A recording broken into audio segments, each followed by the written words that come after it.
نحمده ونستعينه ونستغفره ونؤمن به ونتوكل عليه ونعوذ بالله من شرور أنفسنا ومن سيئات أعمالنا من يهده الله فلا مضل له ومن يضلله فلا هادي له ونشهد أن لا إله إلا الله ونشهد أن محمدًا عبده ورسوله أما بعد فإن خير الحديث كتاب الله وخير الهدي هدي محمد صلى الله عليه وسلم وشر الأمور محدثاتها وكل محدثة بدعة وكل بدعة ضلالة وكل ضلالة في النار. أعوذ بالله السميع العليم من الشيطان الرجيم. بسم الله الرحمن الرحيم. قاف والقرآن المجيد بل عجبوا أن جاءهم منذر منهم فقال الكافرون هذا شيء عجيب أإذا متنا وكنا ترابا ذلك رجع بعيد قد علمنا ما تنقص الأرض منهم وعندنا كتاب حفيظ بل كذبوا بالحق لما جاءهم فهم في أمر مريج أفلم ينظروا إلى السماء فوقهم كيف بنيناها وزيناها وما لها من فروج. سب سے پہلے ہمیں اس اللہ رب العالمین کی حمد و ثنا اور اس کی کبریائی بیان کرنی چاہیے، جو ذات تمام عالم سے بے نیاز ہے اور اس کا نہ کوئی شریک ہے، نہ کوئی ساجھی ہے، نہ کوئی ہمسر ہے، نہ اس نے کسی کو جنا اور نہ وہ جنا گیا.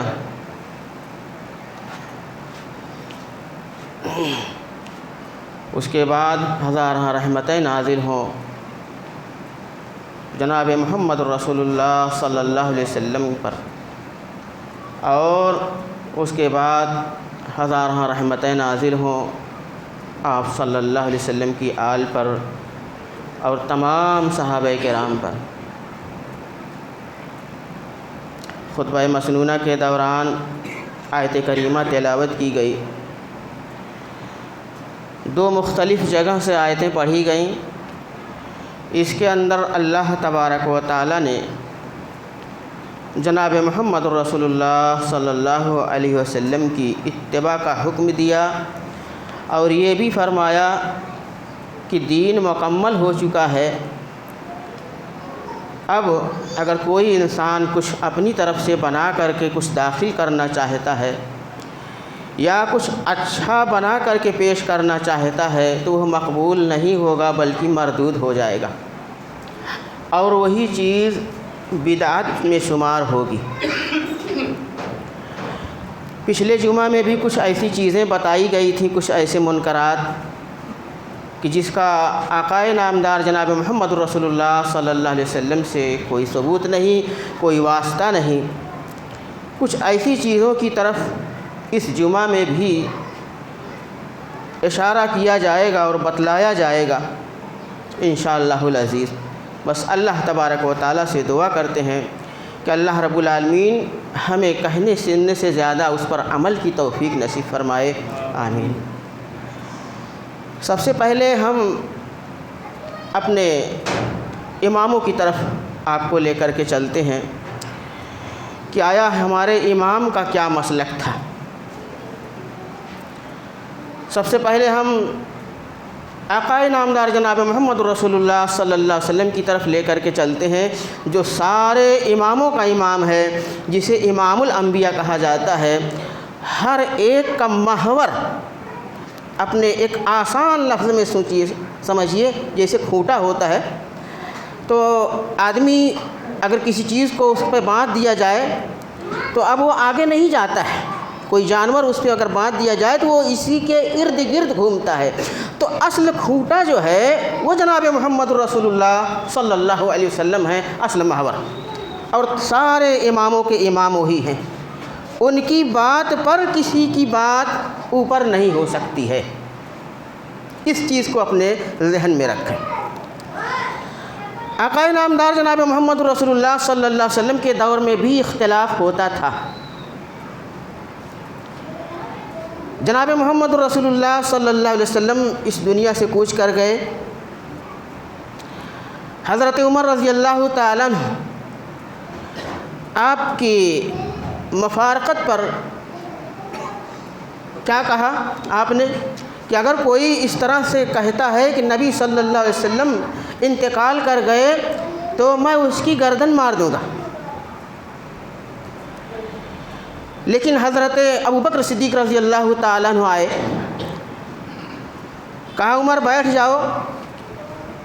کچھ ایسا صدمہ لاحق ہو گیا تھا انہیں کہ وہ اسی خیال میں تھے کہ کوئی اگر کہتا ہے تو ہم اس کی گردن مار دیں گے، نبی صلی اللہ علیہ وسلم کہیں چلے گئے ہیں پھر آ جائیں گے۔ لیکن جب دیکھا حضرت ابوبکر صدیق رضی اللہ تعالیٰ عنہ نے کہ عمر رضی اللہ تعالیٰ عنہ بیٹھ نہیں رہے ہیں، تو بہرحال وہ اپنی بات یعنی قرآن پاک کی آیت تلاوت کرنے لگے اور خطبہ دینا شروع کر دیا۔ تو جب حضرت ابوبکر صدیق رضی اللہ تعالیٰ عنہ نے خطبہ دینا شروع کیا تو لوگوں کی توجہ حضرت ابوبکر صدیق رضی اللہ تعالیٰ عنہ کی جانب ہو جاتی ہے۔ کہا افإن مات او قتل انقلبتم علی اعقابکم، کہ جناب محمد رسول اللہ صلی اللہ علیہ وسلم سے پہلے بھی رسول آئے، قد خلت من قبلہ الرسل، وہ بھی اس دنیا سے چلے گئے، تو کیا نبی صلی اللہ علیہ وسلم بھی اس دنیا سے جب چلے گئے تو کیا تم الٹے پاؤں لوٹ جاؤ گے؟ لوگوں نے دیکھا کہ ایسا لگا کہ یہ آیت ابھی نازل ہوئی ہے، لیکن چند دیر کے لیے جو اختلاف ہوا، جب حضرت ابوبکر صدیق رضی اللہ تعالیٰ عنہ نے یہ تلاوت فرمائی قرآن پاک کی آیت، تو سارے کے سارے لوگ خاموش ہو گئے، اور حضرت عمر رضی اللہ تعالیٰ عنہ بھی خاموش ہو جاتے ہیں، اور لوگوں کو ایسا معلوم ہوتا ہے کہ لگ رہا ہے کہ ابھی یہ آیت نازل ہوئی۔ اختلاف ہوا، لیکن جب کلام پاک کی آیت حضرت ابوبکر صدیق رضی اللہ تعالیٰ عنہ نے پڑھی اور لوگوں کو سمجھایا کہ اس سے پہلے بھی نبی آئے، رسول آئے، لیکن سمجھا کر کے وہ بھی چلے گئے اس دنیا سے، اسی طریقے سے نبی پاک صلی اللہ علیہ وسلم بھی آئے اور اس دنیا سے چلے گئے، تو کیا ان کے چلے جانے کے بعد تم آپس میں اختلاف کر لو گے، الٹے پاؤں لوٹ جاؤ گے؟ سارے کے سارے لوگوں میں جو اختلاف تھا وہ ختم ہو جاتا ہے۔ تو ہمارے اختلاف کا جو خاتمہ ہے وہ قرآن ہے اور حدیث ہے۔ ہم نے اس سے پہلے بھی آیت کریمہ تلاوت کی تھی کہ فَإِن تَنَازَعْتُمْ فِي شَيْءٍ فَرُدُّوهُ إِلَى اللَّهِ وَالرَّسُولِ يَا أَيُّهَا الَّذِينَ آمَنُوا أَطِيعُوا اللَّهَ وَأَطِيعُوا الرَّسُولَ وَأُولِي الْأَمْرِ مِنكُمْ، اے لوگو جو ایمان لائے ہو، تم اللہ کی اطاعت کرو اور اس کے رسول کی اطاعت کرو اور اولو الامر کی اطاعت کرو، وَأُولُو الْأَمْرِ مِنْكُمْ، تم میں سے جو اولو الامر ہے۔ فَإِن تَنَازَعْتُمْ فِي شَيْءٍ فَرُدُّوهُ إِلَى اللَّهِ وَالرَّسُولِ، اگر تمہارے درمیان کسی قسم کا تنازع پیدا ہو جاتا ہے اس کے باوجود تو کہاں جاؤ گے؟ اس کو اللہ کی جانب یعنی اللہ کی کتاب کی جانب اور رسول کی جانب یعنی نبی پاک صلی اللہ علیہ وسلم کی جو حدیث ہے اس کی جانب لوٹا لو، تمہارا معاملہ حل ہو جائے گا۔ یہ قرآن کہہ رہا ہے ان کنتم تؤمنون باللہ والیوم الآخر، اگر تم اللہ اور یوم آخرت پر ایمان رکھتے ہو تو تمہیں اسی طریقے پر کرنا چاہیے کہ اس کو قرآن و حدیث کی جانب لوٹا لیجئے، قرآن و حدیث کو اپنا فیصل مان لیجئے، تمہارا معاملہ حل ہو جائے گا۔ اس سے یہ پتہ چلا کہ تمہیں کہیں پر جانے کی ضرورت نہیں ہے، تمہیں گھبرانے کی ضرورت نہیں ہے، تمہیں پریشان ہونے کی ضرورت نہیں ہے۔ اگر تمہارے درمیان کسی قسم کا معاملہ پیدا ہو جاتا ہے، شرعی معاملہ، دینی معاملہ، اس میں کوئی اختلاف ہو جاتا ہے تو تم اس کو قرآن و حدیث کی جانب لوٹا لو، تمہارا معاملہ حل ہو جائے گا۔ اب آئیے ہم اور آپ کسی امام کے ماتحت کہلاتے ہیں، کوئی اپنے آپ کو شافعی کہلاتا ہے، کوئی اپنے آپ کو حنبلی کہلا رہا ہے، کوئی اپنے آپ کو مالکی کہلا رہا ہے، کوئی اپنے آپ کو حنفی کہلا رہا ہے۔ تھوڑی سی تاریخ کی جانب آپ چلیے۔ حضرت امام اعظم ابو حنیفہ رحمۃ اللہ علیہ کی تاریخ کیا ہے؟ امام اعظم ابو حنیفہ رحمۃ اللہ علیہ کافی حد تک باشعور ہو جاتے ہیں، تقریباً یوں سمجھ لیجئے 14-15 سال کی عمر۔ ابھی یہ کہیں پڑھنے کے لیے نہیں گئے۔ امام شافعی رحمۃ اللہ علیہ جو اس وقت کے امام تھے، ان کا حلقہ درس بہت لمبا تھا، وسیع تھا۔ امام شافعی رحمۃ اللہ علیہ ایک مرتبہ درس دے رہے تھے اور کسی وجہ سے آ کر کے اپنے دروازے پر کھڑے ہو گئے۔ ادھر سے ابو حنیفہ کا ابھی گزر ہوتا ہے، ابھی رحمۃ اللہ علیہ نہیں ہوئے ہیں، گزر ہوتا ہے، ابھی بچے ہی کی حالت میں ہیں۔ ان کے والد صاحب نے، جس کو ہم کہتے ہیں تقاضے کے لیے بھیجا، کیونکہ ان کے یہاں کام جو ہوتا تھا وہ سوداگری کا ہوتا تھا، تو کچھ پیسے کا کسی کے یہاں تقاضا تھا، اسی کے لیے بھیجا تھا۔ اور آپ جانتے ہو کہ ایک باپ اپنے بیٹے کو تقاضے کے لیے کب بھیجتا ہے؟ بالکل چھوٹے پن پہ نہیں بھیجے گا، جب وہ کچھ ہوشیار ہو جائے گا، کچھ جوڑ گاٹھ کے لائق ہوگا، کچھ سمجھداری کے لائق ہوگا، تبھی بھیج سکتا ہے، ایسے نہیں بھیجے گا۔ تو امام شافعی رحمۃ اللہ علیہ نے دیکھا کہ یہ بچہ بڑا ہونہار ہے، ان کو ایسا لگا کہ یہ ہمارے ہی حلقہ درس کا ہے۔ کہا بیٹے کہاں جا رہے ہو؟ کہا وہ فلاں جگہ جا رہا ہوں، ابو نے فلاں کام سے بھیجا ہے، تقاضے کے لیے بھیجا ہے۔ کہا اچھا بیٹا پڑھتے نہیں ہو؟ کہا نہیں ابھی پڑھتا تو نہیں ہوں۔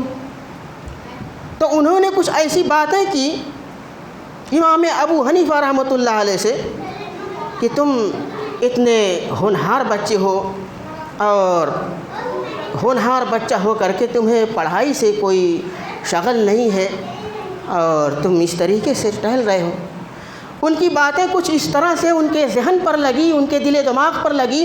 حضرت امام اعظم حنیفہ رحمۃ اللہ علیہ پھر وہیں سے شرف تلمذ اختیار کر لیتے ہیں اور امام شافعی رحمۃ اللہ علیہ کے حلقہ درس میں شامل ہو جاتے ہیں۔ اب حلقہ درس میں شامل ہوئے، بہرحال حدیث کی، فقہ کی تعلیم لی۔ اب تعلیم لینے کے بعد ان کا زمانہ آتا ہے، اب یہ بعد میں ابھی مشہور ہوتے ہیں کوفہ اور بصرہ کے علاقے میں۔ کہنے کا مطلب یہ ہے کہ ادھر 14 سال، تقریباً 15 سال یا 13 سال مان لیجئے جو ادھر کا گزرا وہ، اور جو 6-7 سال اور لے لیجئے، اس طرح سے ملا کر کے آپ دیکھیں گے تو 20-25 سال کا عرصہ تو گزر ہی جاتا ہے۔ اور جناب محمد رسول اللہ صلی اللہ علیہ وسلم جب ہجرت کر گئے، یعنی سن 80 ہجری میں آپ کی پیدائش ہوتی ہے۔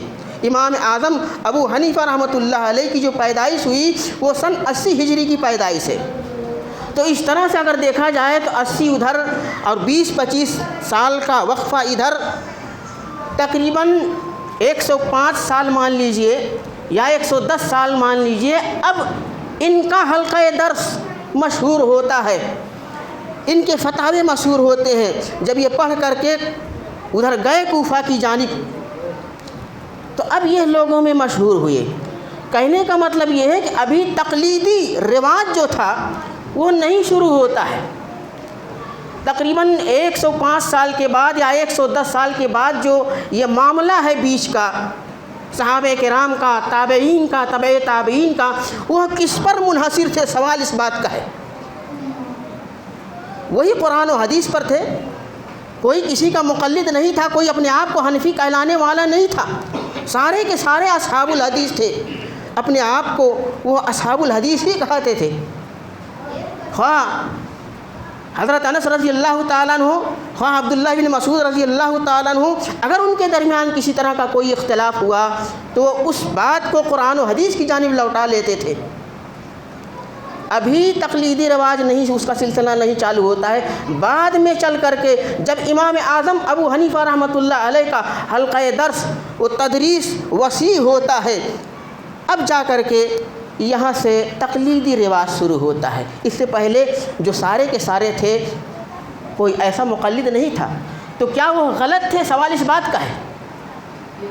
وہ لوگ جو تابعین اعظام تھے یا تبع تابعین تھے، جو صحابہ کرام تھے، کسی ایک شخص معین کی تقلید کرنے والے نہیں تھے، بلکہ قرآن و حدیث پر اپنے آپ کو چلانے والے تھے، وہ غلط نہیں تھے، بلکہ جناب محمد رسول اللہ صلی اللہ علیہ وسلم نے کہا تھا کہ میرا زمانہ سب سے بہتر ہے، پھر اس کے بعد جو زمانہ بہتر ہے، پھر اس کے بعد جو زمانہ آنے والا ہے وہ بہتر ہے۔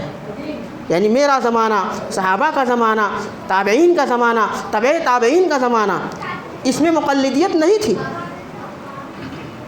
اور اس کو بہتر زمانہ کہا گیا ہے۔ اب تقلیدی رواج شروع ہوتا ہے، لیکن امام اعظم حنیفہ رحمۃ اللہ علیہ کا مقصد یہ نہیں تھا کہ اگر کوئی مسئلہ قرآن و حدیث کے خلاف چلا جاتا ہے تو لوگ اسی پر جمے رہیں، ایسا نہیں تھا مقصد۔ یا امام شافعی رحمۃ اللہ علیہ کا ایسا کوئی مقصد نہیں تھا، بلکہ ان کے قول کو دیکھیے وہ کیا کہتے ہیں۔ امام اعظم ابو حنیفہ رحمۃ اللہ علیہ نے کہا کہ اذا صح الحدیث فهو مذہبی، کہ جب صحیح حدیث تمہیں مل جائے تو سمجھ لینا کہ وہی میرا مذہب ہے۔ امام شافعی رحمۃ اللہ علیہ نے کہا کہ فَاضْرِبُوا بِكَلَامِ الْحَائِطِ، کہ میرے کلام کو اگر جناب محمد رسول اللہ صلی اللہ علیہ وسلم کے کلام سے وہ مختلف جا رہا ہے تو اس میرے کلام کو تم دیوار پر مار دینا۔ دوسری جگہ جو امام ابو حنیفہ رحمۃ اللہ علیہ نے کہا کہ علیکم باتباع السنہ فمن خرج عنہا ضل، تم پر اتباع سنت لازم ہے، اور جو اس سے ایک قدم بھی آگے نکل گیا تو سمجھ لیجئے کہ وہ گمراہ ہو گیا۔ حضرت امام شافعی رحمۃ اللہ علیہ کی پیدائش سن 150 ہجری کی ہے اور وفات 204 ہجری کی ہے۔ اسی طریقے سے سب سے پہلے امام اعظم حنیفہ رحمۃ اللہ علیہ، اس کے بعد امام مالک رحمۃ اللہ علیہ، پھر اس کے بعد امام شافعی رحمۃ اللہ علیہ، اس کے بعد امام احمد بن حنبل رحمۃ اللہ علیہ ہیں۔ تو بہرحال ان کا جو کہنا تھا وہ یہی تھا کہ اگر میرا مسئلہ، ہم نے کوئی مسئلے کو اگر قرآن و حدیث کے مطابق سمجھ کر کے اس کو بتلا دیا، یا وہ مسئلہ قرآن و حدیث سے نہیں ملا لیکن ہم نے اس کو فتویٰ دے دیا اس پر، اگر وہ مسئلہ، وہ فتویٰ قرآن و حدیث کے مطابق نہیں جا رہا ہے، اگر کچھ الگ جا رہا ہے تو آپ اس کو وہیں پر چھوڑ دینا اور قرآن و حدیث کو اپنا لینا اور سمجھ لینا کہ یہی امام اعظم ابو حنیفہ رحمۃ اللہ علیہ کا مسلک ہے اور مذہب ہے۔ انہوں نے خود کہا تھا کہ اذا صح الحدیث فهو مذہبی، جب صحیح حدیث تمہیں مل جائے تو سمجھ لینا کہ یہی میرا مذہب ہے۔ اب ان لوگوں نے کہہ کر کے اپنے دامن کو چھڑا لیا۔ اب اگر ہم اس چیز کو پکڑے ہوئے ہیں تو غلطی ہماری ہے۔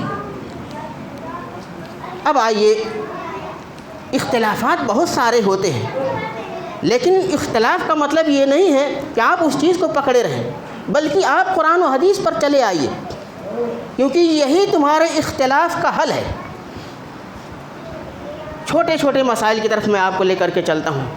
ایک مسئلہ ہے، انسان جب کھڑے ہوتا ہے نماز کے وقت نیت کرنے کا، ہم نے اس سے پہلے بتلایا تھا، اور یہ مسئلہ بتلانے کی ضرورت کیوں پڑی؟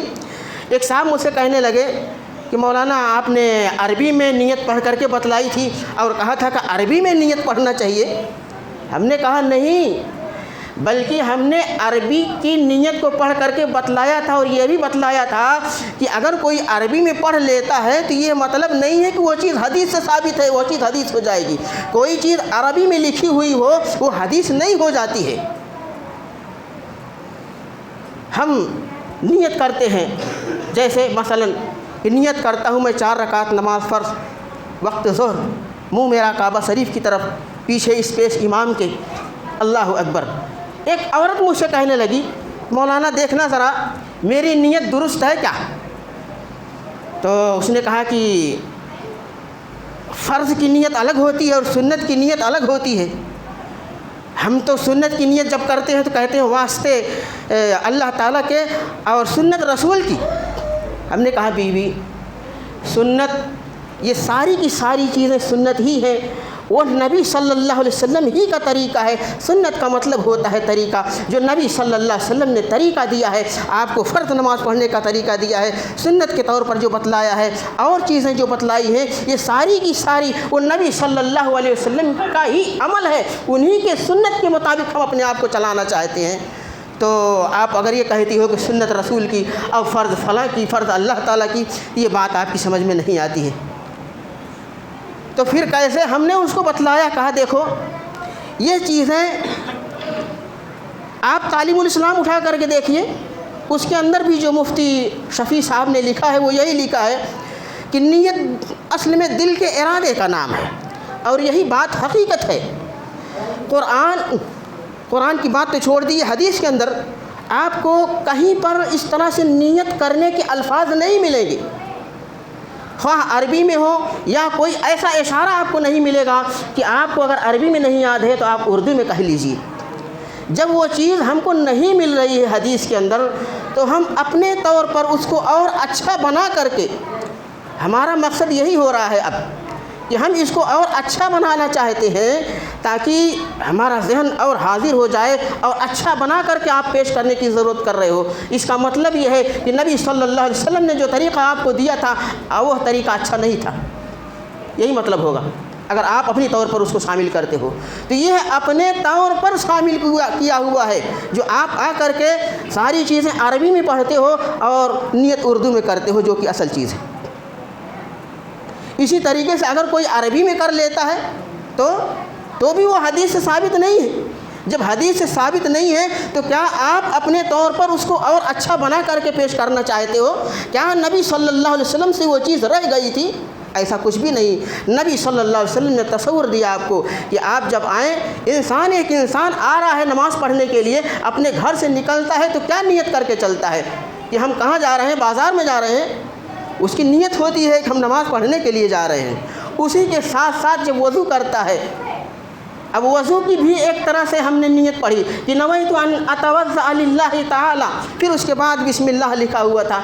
ہم نے کہا دیکھیے یہ بھی ایک طریقے سے بنا کر کے پیش کیا ہوا لفظ ہے، اس کی کیا ضرورت تھی؟ وضو کرتے وقت انسان بسم اللہ پڑھ لیا، یہی کافی ہو گیا بسم اللہ پڑھ کر کے۔ جو چیز حدیث سے ثابت ہے آپ اس کو پڑھیے، اتنا ہی کیجئے، یہی آپ کی نجات کے لیے کافی ہے۔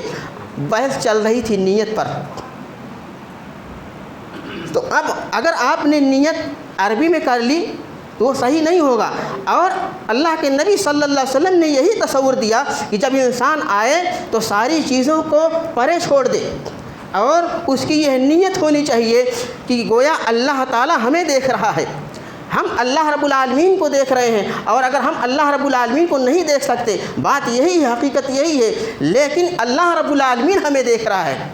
فَإِن لَمْ تَكُنْ تَرَاهُ فَإِنَّهُ يَرَاكَ، ہمارا یہ عقیدہ ہونا چاہیے کہ بے شک اللہ رب العالمین ہمیں دیکھ رہا ہے۔ اب یہ نیت لے کر کے ہم کھڑے ہوئے، اور ہمارے اندر، ہمارے ذہن میں یہ بات ہونی چاہیے کہ ہم فلاں نماز پڑھ رہے ہیں، اللہ رب العالمین کے سامنے کھڑے ہو کر کے پڑھ رہے ہیں، وہ ہمیں دیکھ رہا ہے، یہی ہماری نیت ہے، اور یہی تصور دیا ہے۔ نبی صلی اللہ علیہ وسلم سے جب صحابہ کرام نے پوچھا کہ من نیت کیا چیز ہے، آپ نے کہا تھا وہی ارادۃ القلب، وہ قلب کے ارادے کا نام ہے، دل کے ارادے کا نام ہے، یہی کافی ہو گیا۔ اب اگر کچھ اپنی طرف سے آپ بنا کر کے پیش کرنا چاہتے ہیں تو اس کا مطلب یہ ہے کہ آپ کمی نکال رہے ہو، اس بات کو غور سے سمجھ لیجیے۔ آئیے کچھ اور رسومات کی طرف لے کر کے چلتا ہوں کہ جو ثابت نہیں ہے لیکن انسان اس کو کیے جاتا ہے۔ شادی بیاہ کے موقع پر لے لیجیے، ہمیں نبی صلی اللہ علیہ وسلم نے خواہ بدنی عبادت ہو، خواہ مالی عبادت ہو، یا کسی خوشی کا موقع ہو یا غمی کا موقع ہو، سارے موقع پر جناب محمد رسول اللہ صلی اللہ علیہ وسلم نے ہماری رہنمائی کی ہے، اور قرآن نے کہہ دیا ہے کہ الیوم اکملت لکم دینکم واتممت علیکم نعمتی ورضیت لکم الاسلام دینا۔ اس آیت کو اپنے ذہن میں رکھیے کہ آج کے دن ہم نے تمہارے لیے تمہارے دین کو مکمل کر دیا، اور جس دین کو ہم نے پسند کیا اس دین اسلام کو پسند کیا ہے۔ اب شادی بیاہ کے موقع پر انسان عالم صاحب کو بھول جاتا ہے، امام صاحب کو بھول گیا، لیکن وہیں پر اگر میت ہو جاتی ہے، انتقال ہو جاتا ہے کسی کا، تو 10 مرتبہ امام صاحب کے پاس کون آئے گا؟ امام صاحب اس وقت زیادہ خیال آتے ہیں، امام صاحب آ جائیے، ٹائم ہو گیا ہے، ساری چیزیں منگا چکا ہوں، امام صاحب استنجا کس طریقے پر کرایا جائے، 7 ڈھیلے سے یا 14 ڈھیلے سے؟ امام صاحب کفن جو کاٹے ہوئے ہیں کیا اس کے اندر کچھ سلائی کرنے کی بھی ضرورت پڑے گی، یا کہ یوں ہی کاٹ دیا جائے؟ بہت سارے مسائل اس وقت امام صاحب سے پوچھنے کی ضرورت پڑتی ہے، لیکن جب خوشی کا موقع آتا ہے تو اس وقت امام صاحب کو بھلا دیتے ہیں، کوئی فون نہیں کرتا ہے۔ کیوں؟ اس لیے کہ وہاں ناچ گانے بھی چلیں گے، ڈھول تماشے بھی چلیں گے، ڈھول ڈھمکے بھی ہوں گے، اور بیجا رسومات بھی ادا کیے جائیں گے، اس لیے امام صاحب کو نہیں بلایا جانا چاہیے۔ ایک رسم چلتی ہے مہندی کے لگانے کی، آپ جانتے ہیں مہندی کا لگانا مردوں کے لیے غلط ہے، حرام ہے، شریعت سے ثابت نہیں ہے۔ عورتیں لگا سکتی ہیں، ہاں اگر آپ کو کوئی مجبوری ہے، کوئی وجہ ہے، کوئی دقت ہے تو اس وقت آپ لگا سکتے ہو، ورنہ یہ مہندی کی رسم جو چلتی ہے اس موقع پر بڑی بے حیائیاں ہوتی ہیں۔ کون کون مہندیاں لگاتا ہے آپ کو پتہ ہے، اور بہت سارے چراغاں کیے جاتے ہیں، اس وقت عورتوں کا آنا جانا ہوتا ہے، ایک دوسرے کو دیکھنا دکھانا ہوتا ہے، بہت سارے بیجا رسومات ہوتے ہیں اور جاہلی رسم وہاں پر ادا کیے جاتے ہیں اور بے حیائی کا مظاہرہ کیا جاتا ہے۔ میرے کہنے کا مقصد یہ ہے اس مہندی کے لگائی کے وقت پر، لیکن انسان فضول خرچی میں بڑھا ہوا چلا جاتا ہے۔ فضول خرچی کے بارے میں جناب محمد رسول اللہ صلی اللہ علیہ وسلم نے یہی کہا تھا کہ فضول خرچی، ایک حدیث میں آپ کو بتاتا ہوں، غالباً یہ حدیث